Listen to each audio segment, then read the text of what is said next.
जिस चैप्टर से हम शुरू कर रहे हैं उस चैप्टर का नाम है चैप्टर नंबर 6 स्टाफिंग। स्टाफिंग का एक साधारण सा मतलब बोलूं तो इसका मतलब होता है अपॉइंटिंग सही आदमी, माने right person for right job. अभी भी आपको नहीं समझ आया होगा तो आप ये समझिए, आज आप एक बिजनेस चला रहे हैं तो बिजनेस चलाने के लिए आपको चाहिए होती है अलग अलग तरह की रिसोर्सेस। ठीक है, जैसे आपको पैसा चाहिए, आपको मटेरियल चाहिए, एक्सेट्रा एक्सेट्रा। लेकिन सबसे इंपॉर्टेंट रिसोर्स जो किसी बिजनेस को सक्सेसफुल बनाती है वो होते हैं वहां के लोग, जिसे ह्यूमन रिसोर्सेस कहा जाता है। किसी भी ऑर्गेनाइजेशन की पहचान वहां के लोगों से होती है। लोग जितने स्किलफुल होंगे, लोग जितने बेहतर होंगे, ऑर्गेनाइजेशन उतना ही ज्यादा ग्रो करेगी। तो आज यदि मैं एक बिजनेस चला रहा हूं तो मेरे लिए सबसे जरूरी चीज ये है कि मेरे यहाँ अगर कोई वर्क है तो उस काम को करने के लिए मुझे सबसे बेस्ट पर्सन को क्या करना होगा, चूज करना होगा। एग्जाम्पल, अगर मेरे यहाँ कोई लीगल वर्क है तो मुझे बेस्ट लॉयर चाहिए होंगे। अगर मेरे यहाँ अकाउंटिंग वर्क है तो गैस करो मुझे सबसे बेस्ट क्या चाहिए होंगे, हमारे शहर के जो बेस्ट सीएज होंगे वो चाहिए होंगे, चार्टर्ड अकाउंटेंट्स। तो बेसिकली स्टाफिंग चैप्टर में आपको यही पढ़ना होता है कि जब आपके यहाँ वर्क जो है वो डिवाइड हो गया है, वर्क आपने डिवाइड कर दिया है जो आपने ऑर्गेनाइजिंग में किया था, तो अब आपको बेस्ट पर्सन को अपॉइंट करना होगा जो उस काम के लिए जो है सबसे अच्छा है। अब सबसे बेस्ट पर्सन को इसलिए अपॉइंट करना चाहिए क्योंकि अगर पर्सन सही और अच्छा है तो काम अपने आप बेहतर हो जाएगा। अब अगर इसकी मीनिंग बोली जाए तो आप मीनिंग इसकी है ध्यान रखना और समझना कि staffing refers to finding the right person for the right job. एक सही पर्सन को सही काम के लिए ढूंढना और अपॉइंट करना जो है वो स्टाफिंग कहलाता है।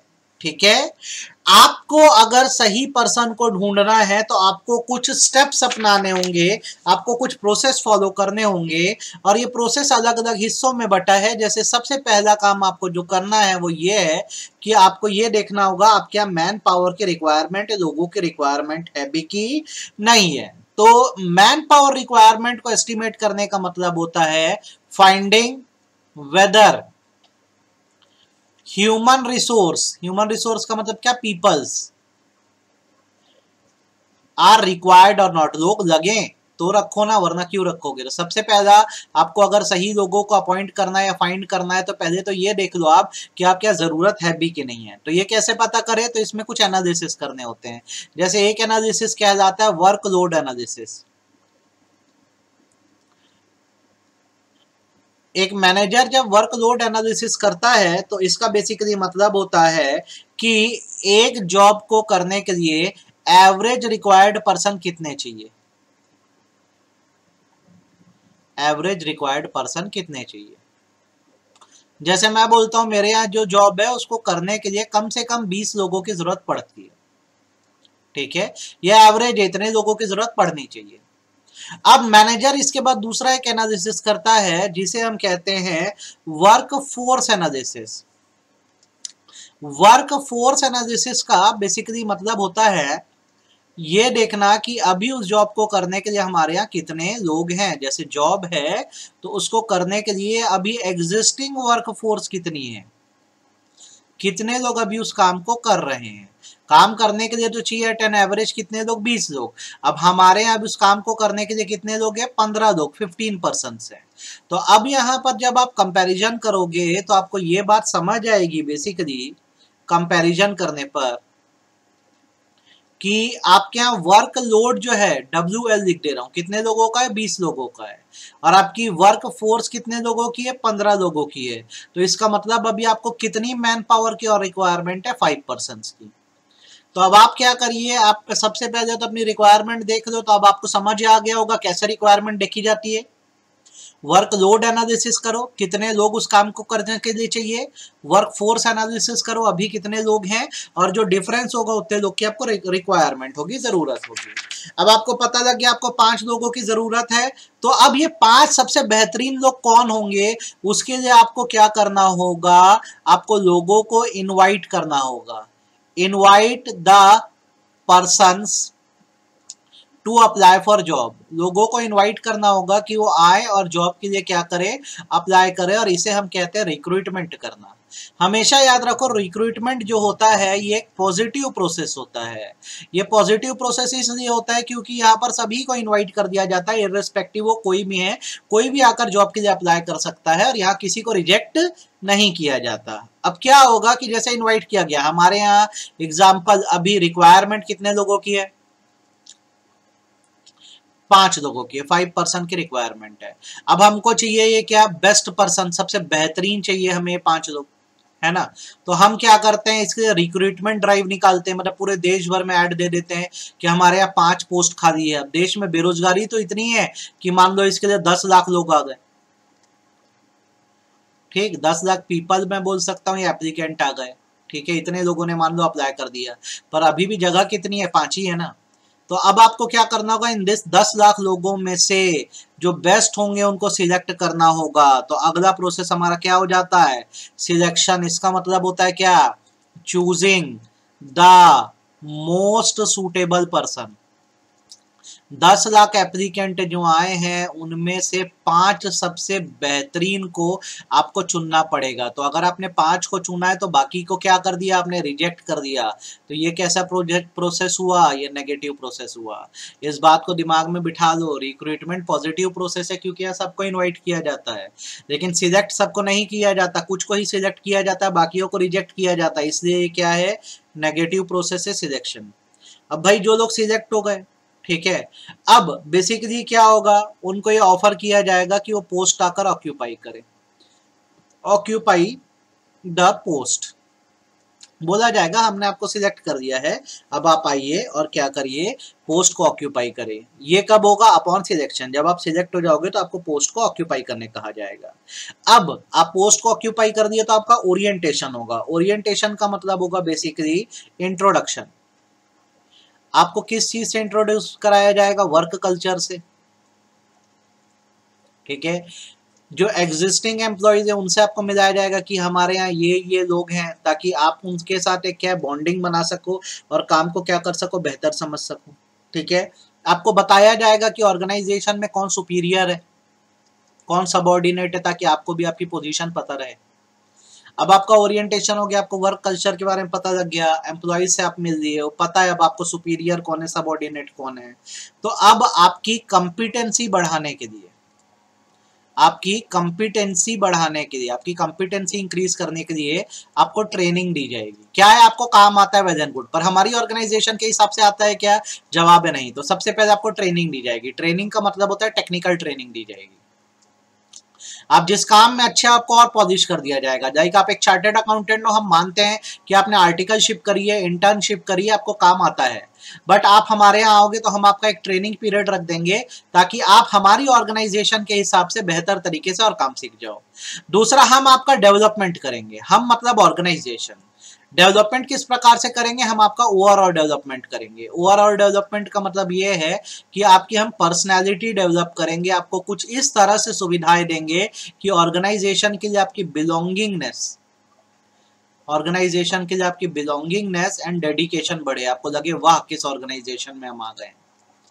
तो ये प्रोसेस, और इस प्रोसेस को बहुत अच्छे से आप ध्यान रखिएगा। सबसे पहले तो आपने देखा कितने लोग चाहिए, फिर लोगों को इनवाइट किया, दैट्स रिक्रूटमेंट। उसमें से बेस्ट को सिलेक्ट किया, वो सिलेक्शन है। फिर आपने क्या किया, लोगों को बोला कि जो सिलेक्ट हुए पोस्ट ऑक्यूपाई करो, ये प्लेसमेंट हुआ, और सबसे इंट्रोड्यूस करवाया, और एट लास्ट उनको ट्रेनिंग दी, टेक्निकल ट्रेनिंग, और उनका ओवरऑल डेवलपमेंट किया। इतने करने पर फुली कॉम्पिटेंट एम्प्लॉय तैयार है आपके लिए, और ये स्टाफिंग का प्रोसेस है, ठीक। अब यदि आपने इस प्रोसेस को अपनाया है तो इसका फायदा क्या होगा, सबसे पहला फायदा जो होगा वो ये होगा कि जॉब पोजीशन फिल हो जाएगी। आप जैसा पर्सन डिजायर कर रहे थे आपको वो वैसा पर्सन मिल जाएगा, तो आप भी सेटिस्फाइड रहोगे और जिसने जॉब पोजीशन फिल करी है वो भी सेटिस्फाइड रहेगा। दूसरा, आपको क्या है, राइट जॉब के लिए राइट पर्सन मिल गया। आपने बराबर रिक्रूटमेंट की, आपने सिलेक्शन करी, ट्रेनिंग करी, डेवलपमेंट करी, तो अब देखो जॉब पोजीशन तो फिल हो ही गई, वैसे ही आपको जॉब के लिए एक सही पर्सन मिल गया, उससे बेहतर उस काम को कोई नहीं कर सकता था।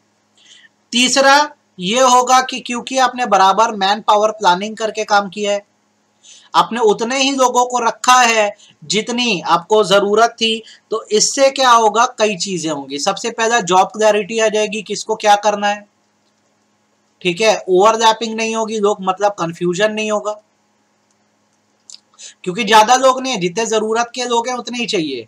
और इसका फायदा क्या होगा, जो रिसोर्सेस हैं उसका बेटर यूटिलाइजेशन होगा, रिसोर्सेस का बेटर यूटिलाइजेशन होगा। देखो तीन फायदे, जॉब पोजीशन फिल हो गई, दूसरा सही काम के लिए सही पर्सन मिला, आपने प्रॉपर मैन पावर प्लानिंग करी थी, तो जितने लोग चाहिए उतने ही आप यूज कर रहे हो, तो उनका बेटर यूटिलाइजेशन कर पाओगे।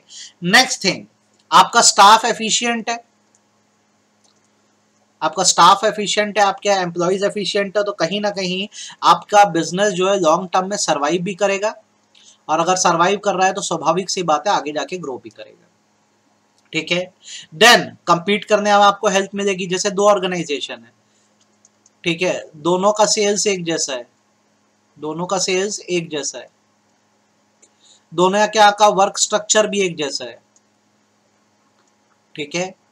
पर सवाल ये उठता है कि एक ऑर्गेनाइजेशन दूसरे से आगे कैसे बढ़ेगी, तो ये डिपेंड करेगा कि एम्प्लॉयज कैसे हैं, एम्प्लॉय कैसे हैं। जिसके एम्प्लॉय बेहतर होंगे वो ऑर्गेनाइजेशन ग्रो करेगी, आगे बढ़ेगी। तो आप अपने कंपटीटर से तभी आगे बढ़ सकते हो जब आपके एम्प्लॉय जो है उनसे ज़्यादा सफिशिएंट होंगे या एफिशिएंट होंगे। एम्प्लॉय की एफिशिएंसी पर यह ध्यान रखना, ऑर्गेनाइजेशन की सक्सेस डिपेंड करती है। जितना एफिशिएंट एम्प्लॉय होगा, ठीक है, उतना ही ऑर्गेनाइजेशन क्या होगी, सक्सेसफुल होगी, और आप अपने कंपटीटर से आगे बढ़ जाओगे। लास्ट जॉब सेटिस्फेक्शन आती है, ठीक है। क्या होता है बेसिकली, स्टाफिंग में बस ये नहीं हुआ है कि आपको अपॉइंट कर दिया गया है, भाई आपने खुद ये पढ़ा कि जब आपको अपॉइंट किया गया उसके बाद आपका ओरिएंटेशन हुआ, ओरिएंटेशन के बाद बराबर आपको ट्रेनिंग दी गई, आपका ओवरऑल डेवलपमेंट किया गया। तो इतना करने के बाद बेसिकली क्या होता है कि जो एम्प्लॉई है उसका खुद का ना मोटिवेशन हाई रहता है, उसको लगता है कितनी अच्छी ऑर्गेनाइजेशन है, मेरे लिए इतना कुछ कर रही है, तो मैं भी इनके लिए कुछ करूं, तो मोटिवेशन क्या रहता है, हाई रहता है। आई आप होप आपको इतनी बात समझ आ गई होगी और इसमें दिक्कत नहीं गई होगी।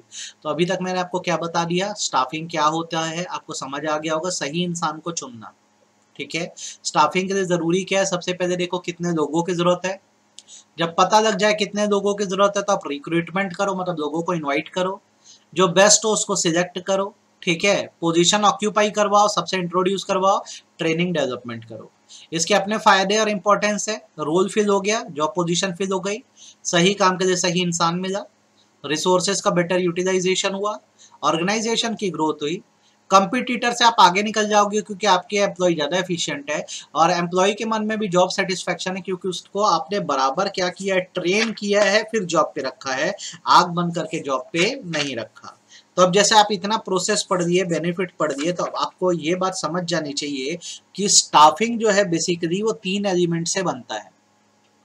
सबसे पहले एलिमेंट स्टाफिंग का हमेशा ध्यान रखना वो है रिक्रूटमेंट, ये करना सबसे जरूरी है। रिक्रूटमेंट मतलब लोगों को इनवाइट करना, मैं ब्रैकेट में लिख दे रहा हूं, ध्यान रखना, ये पॉजिटिव प्रोसेस है, ठीक है।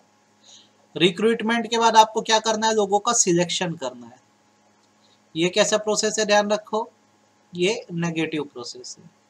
और जब लोगों का आपने सिलेक्शन कर दिया तो उनको क्या देना है, ट्रेनिंग देना है, ट्रेनिंग देना है, ठीक है। ट्रेनिंग एक बड़ा वर्ड है, इसमें दोनों चीजें आ जाती हैं, क्या क्या आ जाती है, ट्रेनिंग भी आ जाता है और साथ साथ डेवलपमेंट भी आ जाती है, ये दोनों ही चीजें इसमें इंक्लूड होती है। तो देखो 3 एलिमेंट से याद रखना स्टाफिंग बनता है, रिक्रूटमेंट, सिलेक्शन, ट्रेनिंग, इसको मिलाए तो क्या बना हमारा, स्टाफिंग बना। आई होप आपको ये समझ आ गया होगा कि स्टाफिंग क्या है। तो आपसे अगर क्वेश्चन आ जाए what are the 3 elements of staffing, तो recruitment, selection and training 3 element हैं, ठीक है। तो हम सबसे पहले एलिमेंट पे आते हैं, सबसे पहले एलिमेंट हमारा क्या आ रहा है, रिक्रूटमेंट आ रहा है, ठीक है, तो रिक्रूटमेंट का मतलब हम यहाँ पे लिखते हैं, रिक्रूटमेंट का मतलब होता है इंड्यूसिंग, ठीक है, इंड्यूसिंग मतलब बुलाना, और attracting, attracting more and more candidate to apply for the job. Job के लिए अप्लाई करने के लिए जब हम ज्यादा से ज्यादा कैंडिडेट्स को इनवाइट करते हैं तो इसे रिक्रूटमेंट कहा जाता है। रिक्रूटमेंट का मतलब बेसिकली आप समझ जाओ, पोजीशन वैकेंट है, आपको चाहिए लोग, तो जादू नहीं होगा कि लोग आ जाएंगे, आपको लोगों को इनवाइट करना पड़ेगा। अब इनवाइट करने के दो तरीके हैं, या तो आप इंटरनली कर दो या तो एक्सटर्नली कर दो। इंटरनली करने का मतलब या इंटरनल रिक्रूटमेंट का मतलब होता है with in the organisation, organisation के अंदर के ही लोगों को बोलो कि वैकेंट जॉब पोजीशन को फिल करने की कोशिश करें। और दूसरा होता है एक्सटर्नल, इसका मतलब होता है आउटसाइड दी ऑर्गेनाइजेशन, ऑर्गेनाइजेशन के बाहर के लोगों को इनवाइट करो कि हमारे यहाँ पोजीशन वैकेंट है, जो चाहे वो अप्लाई कर सकता है। तो चलिए सबसे पहले बढ़ते हैं इंटरनल रिक्रूटमेंट पे।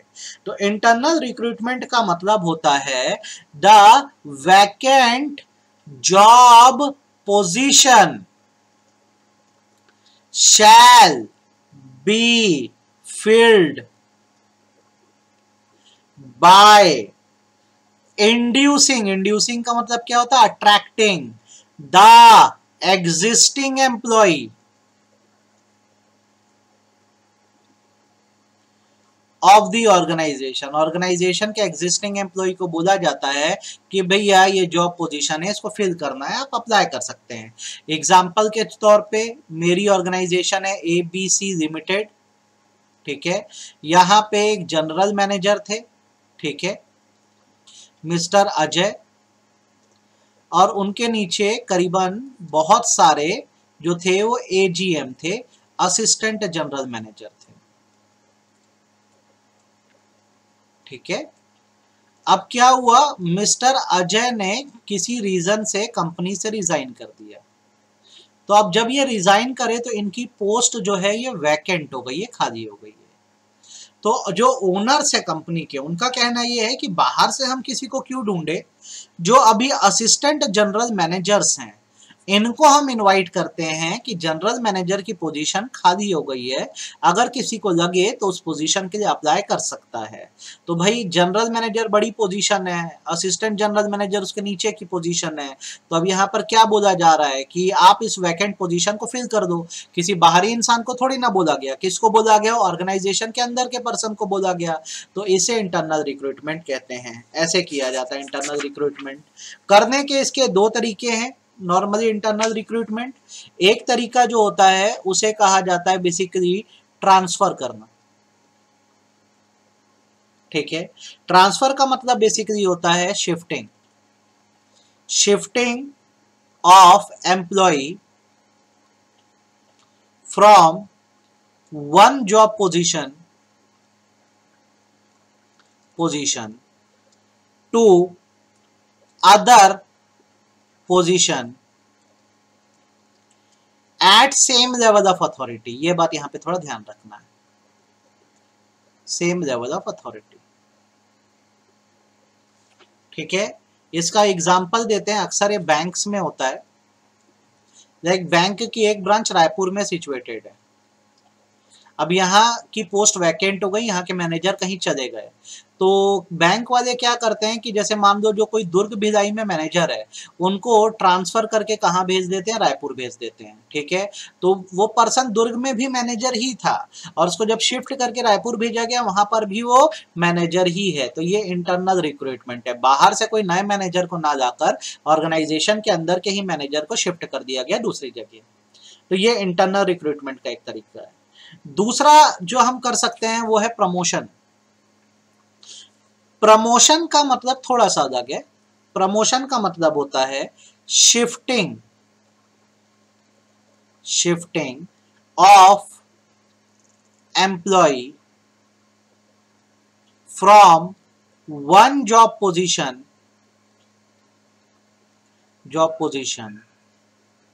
To other with higher level of authority.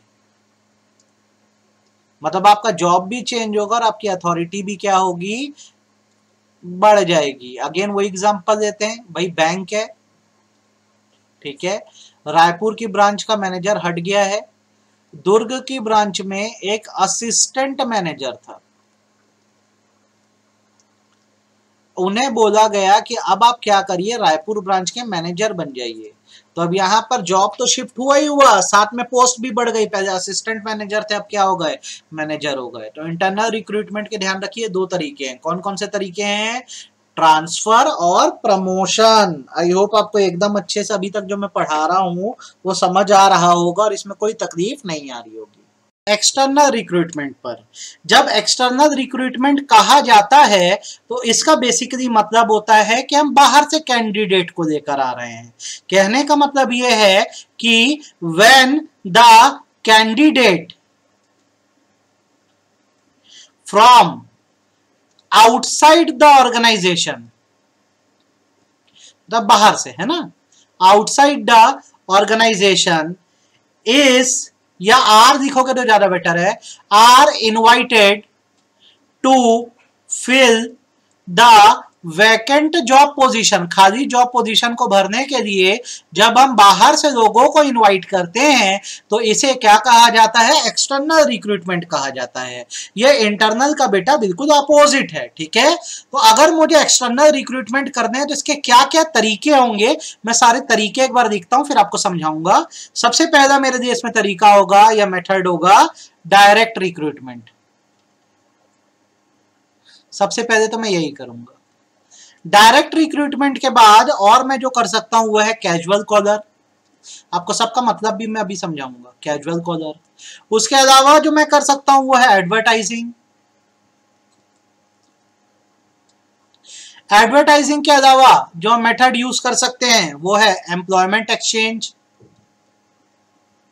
अब तो ये इंडिया में उतने ज्यादा चलते नहीं, पर फिर भी हम इसको पढ़ देते हैं। उसके अलावा रिकमेंडेशंस,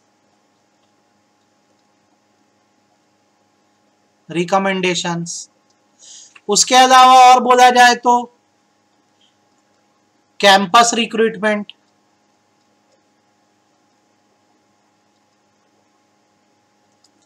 फिर इसमें और आते हैं एडवर्टाइजिंग,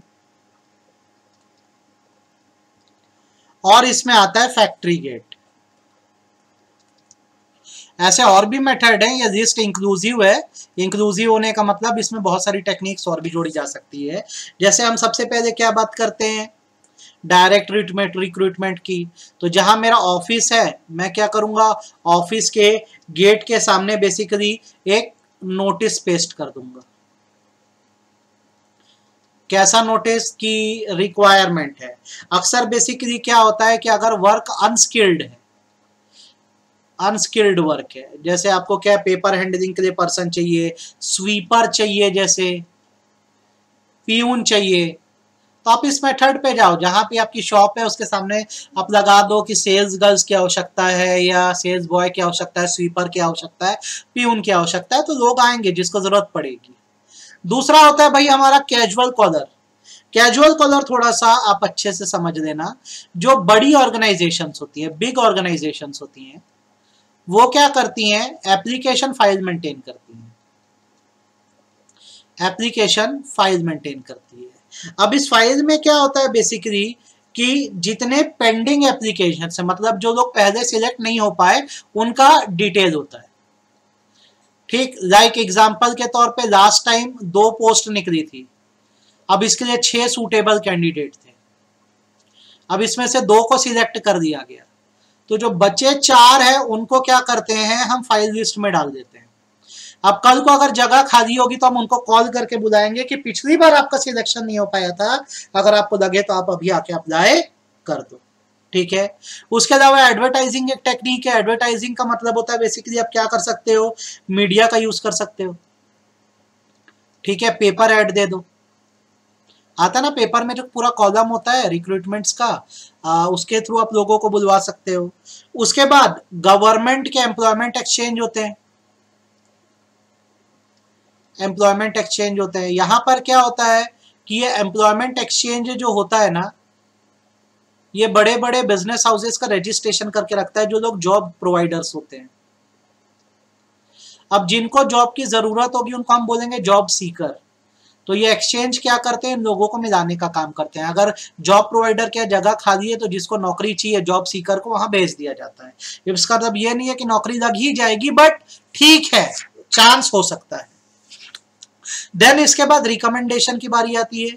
ये रिकमेंडेशन हमेशा प्रेजेंट एम्प्लॉय से दिया जाता है, प्रेजेंट एम्प्लॉय से दिया जाता है। जैसे आप वो शो देखते होगे अगर तारक मेहता का उल्टा चश्मा, तो उसमें जेठालाल जो है गड्डा इलेक्ट्रॉनिक के मालिक, ठीक है, उनके यहाँ जो सबसे उनका विश्वसनीय एम्प्लॉय है वो नट्टू काका। अब जब जेठालाल को एक और पर्सन की जरूरत पड़ी तो उन्होंने नट्टू काका को बोला अपने ही जैसा एक पर्सन लेकर आओ, तो वो बागा को लेकर आए। तो रिकमेंडेशन ऐसे ही चलती है बेसिकली, कि आपका जो बहुत अच्छा एम्प्लॉय है आप उनसे ही पूछ लोगे कि और कोई ऐसा अच्छा एम्प्लॉय है तो बताइए, वो आके अप्लाई कर दीजिए जॉब के लिए। देन कैंपस रिक्रूटमेंट का मतलब बेसिकली क्या होता है कि बड़ी बड़ी कंपनियों के जो प्रोफेशनल्स होते हैं वो टेक्निकल इंस्टीट्यूट्स में जाते हैं, खासकर इंजीनियरिंग कॉलेज में। यहां से वो फ्रेश टैलेंट को क्या करते हैं, एक्वायर कर देते हैं। फिर हम टीवी एड भी दे सकते हैं, ठीक है। सर ये 2 बार एडवर्टीजमेंट क्यों दिखा दिया, तो एक प्रिंट मीडिया हो गया, एक टीवी एड हो गया। और लास्ट फैक्ट्री गेट का इस्तेमाल किया जाता है। कई बार क्या होता है, जो हमारी फैक्ट्री होती है उसके गेट के सामने बहुत सारे लेबर्स बैठे रहते हैं जो दूर गांव से आए रहते हैं। तो अगर हमारे यहाँ कोई वर्क खाली है तो हम उनको गेट के अंदर बुला देते हैं कि वो चाहे तो हमारा काम कर सकते हैं। इतने तरह से आपको ध्यान रखना है, एक्सटर्नल रिक्रूटमेंट होती है। ये आपका पूरा टॉपिक था किसका, रिक्रूटमेंट का। आई होप आपको समझ आ गया होगा। अब रिक्रूटमेंट के बाद अब अगला जो एलिमेंट होता है बेटा वो सिलेक्शन होता है। पहले से हम इस बात को लिख देते हैं कि सिलेक्शन एक नेगेटिव प्रोसेस है, ताकि हमारे मन में कोई डाउट ना रहे। ये एक नेगेटिव प्रोसेस है, ठीक है। सिलेक्शन का मतलब क्या होता है, selecting the most suitable candidate,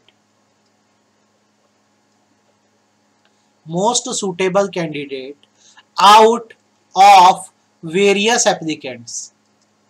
apply करने तो बहुत सारे लोग आए होंगे, लेकिन उनमें से आप जब मोस्ट सूटेबल कैंडिडेट को चुनते हो तो इसे बोलते हैं बेटा सिलेक्शन करना। अब मैं बोल रहा हूं ये नेगेटिव प्रोसेस इसलिए है क्योंकि जब रिक्रूटमेंट हुआ था तो बहुत सारे एप्लीकेंट आ गए थे। मान लो कि 5000 एप्लीकेंट आ गए थे, ठीक है। अब क्या है दिक्कत कि आप क्या जॉब पोजीशन है बस 10, तो इसमें क्या होगा, आप 10 पोजीशन के लिए 10 लोगों को सिलेक्ट करोगे और 4990 लोगों को रिजेक्ट करोगे। इसलिए इसको हम बोलते हैं क्या, ये एक नेगेटिव प्रोसेस है। अब सिलेक्शन कैसे किया जाए उस पर आ जाते हैं, ठीक है। आप समझ लीजिए, सबसे पहला स्टेप सिलेक्शन का होता है प्रीलिमिनरी स्क्रीनिंग। प्रीलिमिनरी स्क्रीनिंग में क्या होता है, आपने जो फॉर्म दिया है उसको चेक किया जाता है, एप्लीकेशन फॉर्म को, और जो कैंडिडेट अनक्वालिफाइड है या फिर मिसफिट है, मतलब उस जॉब के लायक नहीं है, उनको क्या कर दिया जाता है, शुरुआत में ही रिजेक्ट कर दिया जाता है। जैसे जॉब की रिक्वायरमेंट थी एमबीए की, अब मैं क्या बीकॉम किया हुआ बंदा हूं, मैंने एप्लीकेशन डाल दिया, तो यार वो तो अपनी रिक्वायरमेंट देखेंगे ना, उनको तो एमबीए पर्सन चाहिए था, तो पहले ही मेरा एप्लीकेशन क्या हो जाएगा, रिजेक्ट हो जाएगा। तो अब स्क्रीनिंग हो गई, मान लो वहां पे मेरा एप्लीकेशन सिलेक्ट हो गया, तो अब होने हैं मेरे सिलेक्शन टेस्ट। अलग अलग प्रकार के मेरे टेस्ट दिए जाएंगे डिपेंडिंग ऑर्गेनाइजेशन कितना हमें खींचना चाहती है। तो जैसे इसमें इंटेलिजेंस टेस्ट होता है आपका आईक्यू लेवल जानने के लिए, ठीक है। आपका एप्टीट्यूड टेस्ट होता है, एप्टीट्यूड टेस्ट मतलब आप नया क्या सीख सकते हो, लर्निंग स्किल आपके अंदर है कि नहीं। आपका पर्सनालिटी टेस्ट होता है कि ओवरऑल आपकी पर्सनालिटी कैसी है। आपका ट्रेड टेस्ट होता है कि आपको बिजनेस का कितना सेंस है। आपका इंटरेस्ट टेस्ट होता है ये जानने के लिए कि वेदर आप इस जॉब के लिए इंटरेस्टेड भी हैं कि ऐसे ही आ गए हैं। फर्स्ट स्टेप आपकी प्रीलिमिनरी स्क्रीनिंग हुई है, सेकंड स्टेप आपका सिलेक्शन टेस्ट हुआ। बधाई हो, आप सारे टेस्ट अगर पास कर दिए तो अब बॉसेस जो हैं वो आपका एम्प्लॉयमेंट इंटरव्यू देंगे। ये सबसे टफेस्ट लेवल होता है किसी भी जॉब का, इसके बाद तो कहानी खत्म हो जाती है। यहां पर जो ऑर्गेनाइजेशन का हेड है बॉस और पैनल ऑफ एक्सपर्ट होते हैं, सामने बैठे रहते हो आप, आपसे ये टफेस्ट से टफेस्ट क्वेश्चन पूछते हैं, जिसमें आपका ये कॉन्फिडेंस से लेकर टेक्निकल नॉलेज सब चीज चेक करते हैं। अब मान लो आपका एम्प्लॉयमेंट इंटरव्यू हो गया था, ये मतलब थोड़ी ना कि आप सिलेक्ट हो गए। अब क्या किया जाएगा, आपका बैकग्राउंड चेक किया जाएगा। बैकग्राउंड चेक मतलब कहीं और जॉब करते थे तो अगर छोड़ के आए तो क्यों आए हो, आपका कोई एफआईआर रिकॉर्ड तो नहीं है, ये सारी चीजें चेक की जाएगी। देन अगर सब चीज क्लीन होगी तो आपका सिलेक्शन डिसीजन हो जाएगा कि ऑर्गेनाइजेशन ने मन बना दिया है कि आपको क्या करेंगे, सिलेक्ट कर देंगे। कई जॉब्स में जैसे गवर्नमेंट जॉब है तो आपका मेडिकल भी होता है, मेडिकल एग्जामिनेशन होता है। अब आपने जैसे ये सब क्लियर कर दिया तो आपके घर में ऑफर लेटर आ जाएगा, जॉब ऑफर, ठीक है। अगर आप तैयार हो तो कॉन्ट्रैक्ट ऑफ एम्प्लॉयमेंट बनेगा और आपको नौकरी मिल गई। इस तरीके से सिलेक्शन प्रोसेस पूरा चलता है, ठीक है। शुरुआत कहाँ से हुई, पहले आपका एप्लीकेशन फॉर्म देके प्रिलिमिनरी स्क्रीनिंग हुई, फिर आपके अलग अलग टेस्ट हुए, फिर एम्प्लॉयमेंट इंटरव्यू हुआ, फिर आपका बैकग्राउंड चेक करे, फिर सिलेक्शन डिसीजन दे दिया गया है, आपका मेडिकल एग्जामिनेशन हुआ, आपको जॉब ऑफर कर दी गई है। अगर आप एक्सेप्ट करें तो कॉन्ट्रैक्ट ऑफ एम्प्लॉयमेंट बन जाएगा और आप उस जॉब को ज्वाइन कर सकते हो। अब हमने क्या क्या एलिमेंट पढ़ दिया, हमने रिक्रूटमेंट पूरा पढ़ दिया, हमने सिलेक्शन पढ़ दिया। अब इसके बाद बारी आती है ट्रेनिंग एंड डेवलपमेंट की। पहले तो मैं ये बता दूं कि ये दोनों शब्द अलग अलग हैं। ट्रेनिंग अलग शब्द है, डेवलपमेंट अलग शब्द है। ट्रेनिंग वर्ड का मतलब होता है equipping, equipping the employee, equipping the employee with required skill, जिस स्किल की जरूरत है उस स्किल से बेसिकली एम्प्लॉय को इक्विप कर देना, मतलब टेक्निकली ट्रेन करना जो होता है, टेक्निकली ट्रेन करना जो होता है उसे ट्रेनिंग कहते हैं। और जब आप बात करते हो दूसरे वर्ड की जिसका नाम क्या है, डेवलपमेंट, तो डेवलपमेंट मतलब होता है ओवरऑल डेवलपमेंट। ओवरऑल में पर्सनालिटी की भी बात आ जाती है, ओवरऑल डेवलपमेंट ऑफ एम्प्लॉय। यहाँ पे जो फोकस होता है आपकी पर्सनल ग्रोथ पे होता है कि आप एज अ ह्यूमन बीइंग कितना ग्रो कर पाओगे ऑर्गेनाइजेशन में। आप जितना तरक्की करोगे ऑर्गेनाइजेशन भी तो आगे बढ़ेगा ही। तो जब आप सिलेक्ट हो जाते हो तो आपको ट्रेन भी किया जाएगा और आपका ओवरऑल डेवलपमेंट भी किया जाएगा। क्यों किया जाएगा, तो इसके कई फायदे हैं। आपका लर्निंग टाइम कम हो जाएगा। आपको अगर ट्रेन और डेवलप कर दिया गया है तो आप अब सीखने में जो है वो ज्यादा समय नहीं लगाओगे, आपका लर्निंग टाइम जो है वो कम हो जाएगा, क्योंकि आप ट्रेंड पर्सन हो। ट्रेंड पर्सन हमेशा जल्दी सीखता है, आपकी परफॉर्मेंस अच्छी होगी, बेटर परफॉर्मेंस। जो पर्सन ट्रेंड है उसकी परफॉर्मेंस हमेशा अनट्रेंड से बेटर ही होती है, परफॉर्मेंस आपकी बेटर हो जाएगी। देन आपका एक पॉजिटिव एटीट्यूड बनेगा ऑर्गेनाइजेशन की तरफ, आपको सब अच्छे लगने लगेंगे। हमेशा याद रखना नेगेटिव एटीट्यूड तब बनता है जब आप किसी चीज के बारे में कुछ नहीं जानते हो, इग्नोरेंट होते हो। जब आप जानने लग जाते हो तो आपका एटीट्यूड अपने आप पॉजिटिव हो जाता है। देन जो प्रॉब्लम्स हैं उसको आप आराम से सॉल्व कर पाओगे, ठीक है। मैन पावर नीड को फुलफिल कर दोगे, अगर कभी कल को कोई कम पड़ गया तो आप तो हो ही, आप उस जगह को संभाल लोगे। मैनेजिंग मैन पावर नीड, ये भी एक फायदा है। अगर किसी प्लेस पर कभी कोई एब्सेंट हो गया तो आप तो हो ना, आप संभाल सकते हो। Next, help to adept change. कोई भी चेंज आएगा तो क्योंकि आप एक ट्रेंड और डेवलप पर्सन हो तो आप बदलाव को पॉजिटिवली लोगे और उसके हिसाब से खुद को क्या कर सकोगे, ढाल सकोगे और बदल सकोगे। तो ये सारे फायदे होते हैं या नीड होती है ट्रेनिंग एंड डेवलपमेंट की। अब ट्रेनिंग कैसे करवाई जाए, तो ट्रेनिंग करवाने के दो तरीके होते हैं बेटा, ध्यान रखो। एक तरीका जो होता है उसको बोलते हैं ऑन द जॉब ट्रेनिंग,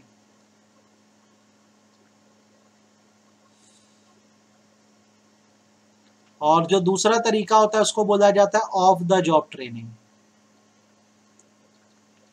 जब बात की जाती है ऑन द जॉब ट्रेनिंग की तो इसका मतलब होता है employees are trained while performing the job. काम करते करते ही सिखाया जाएगा आपको, वाइल परफॉर्मिंग द जॉब। ठीक है। इसमें अलग अलग टेक्निक्स यूज होती है बेटा जो आपको पता होना चाहिए। इसमें आती है अप्रेंटाइजीशिप ट्रेनिंग, अप्रेंटाइजीशिप ट्रेनिंग आती है इसमें। ये बेसिकली एक तरह की टेक्निकल ट्रेनिंग होती है जहाँ पे आपको मशीन्स पे क्या किया जाता है, वर्क करना सिखाया जाता है। यहाँ पे एक मेंटोर होता है जो आपको मशीन्स पे वर्क करना सिखाता है। ये बेसिकली ब्लू कॉलर जॉब्स में होती है। फिर इसमें आती है इंटर्नशिप। इंटर्नशिप में क्या होता है, आपका जो इंस्टीट्यूट है, आप कहीं भी किसी इंस्टीट्यूट में पढ़ रहे हो, उसका टाई अप होता है बड़ी बड़ी ऑर्गेनाइजेशन से, जहां पर आपको ऑन द जॉब ट्रेनिंग के लिए भेजा जाता है। अक्सर ये प्रोफेशनल वर्क्स में होता है, प्रोफेशनल वर्क्स में होता है। उसके बाद स्पोर्ट्स में भी ये चीज आती है। स्पोर्ट्स में कोचिंग होती है, कोच होता है जो आपको सिखाता है। क्रिकेटर लोग को देख लो, क्रिकेट इसका बेस्ट एग्जांपल है। फिर इसमें आता है जॉब रोटेशन। जॉब रोटेशन जैसे मेनली आपको हर पोस्ट पे काम कराया जाएगा। A person will work in every part of organisation. Organisation के आप हर पार्ट में काम करोगे। ऐसा क्यों? आप जब हर पार्ट में काम करोगे तो कभी भी कहीं भी नीड पड़ेगी, आप उसको क्या कर सकोगे, पूरा कर सकोगे। इसका एग्जांपल है बैंक। जब कोई बैंक में नौकरी के लिए जाता है तो उसको हर पोस्ट पे काम करवा दिया जाता है ताकि कल को कोई ना आए तो जगह को संभाल ले। कई बार देखना मैनेजर्स भी कैशियर की जगह पे बैठे रहते हैं। तो आपको मैंने देखो इतने तरीके बताए ऑन जॉब ट्रेनिंग के। मशीन्स पे अप्रेंटाइजीशिप, प्रोफेशनल ट्रेनिंग जैसे सीए लोग की 3.5 साल की आर्टिकलशिप होती है। कोचिंग किस में होता है? स्पोर्ट्स पे होता है, स्पोर्ट्स में होता है। ठीक है, एग्जाम्पल क्रिकेट दे देते हैं। और लास्ट जॉब रोटेशन होता है। जॉब रोटेशन में आपको हर प्लेस पे काम करवा देते हैं ताकि जहां जरूरत पड़े आप क्या कर सको, संभाल सको। ठीक है, आई होप आपको ये समझ आया होगा। ऑफ द जॉब ट्रेनिंग में क्या होता है बेसिकली कि आपको एक्चुअल वर्क प्लेस पे नहीं ले जाया जाता, अलग से सिखाया जाता है। जैसे लॉयर्स के लिए केस स्टडीज रखी जाती हैं, वो पहले पूरे केसेस को कर दें, उसके बाद इनका मूट कोर्ट होता है। मूट कोर्ट का मतलब बेसिकली होता है एक आर्टिफिशियल एनवायरनमेंट तैयार किया जाता है जहां पर इनसे केस लड़ने को कहा जाता है। इसे एक्सपर्ट बनते हैं, एक्चुअल केस नहीं लड़ रहे। ठीक है, इसके बाद इसमें सेमिनार्स आ जाते हैं। ठीक है, अलग अलग सेमिनार अटेंड कराया जाता है जिसमें आपको टेक्निक्स बताई जाती है वर्क की। काम थोड़ी कर रहे हो, अलग से बैठ के सीख रहे हो। इसके बाद इसमें आती है वेस्टिब्यूल ट्रेनिंग।